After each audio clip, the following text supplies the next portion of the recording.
Alright, I don't know if I'm on camera here or not. Yeah, it looks like I am. So I'm going to try to use this small screwdriver to pull this cotter pin out of here. Let's see if this works.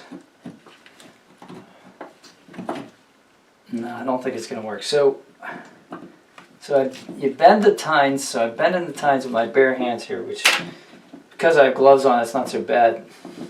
The thing is, this pin has been here for ages, so it's not even moving. Well, now it's moving a little bit. I'm twisting it a little bit. Okay. So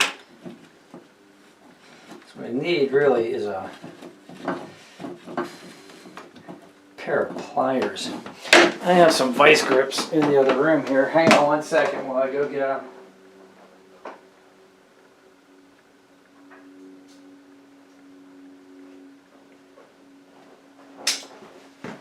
Alright, these guys right here. Let's get that going here.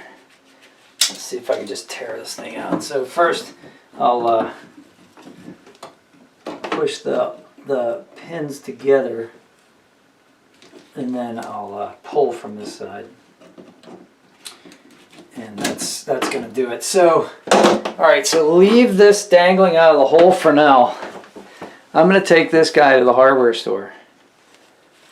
And we're going to go get another one of these things. And it's this, see, it's a spring, and springs wear out over time.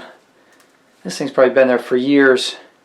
So we're going to go get a new one of these guys, and I'll be back and show you how to reinstall this thing.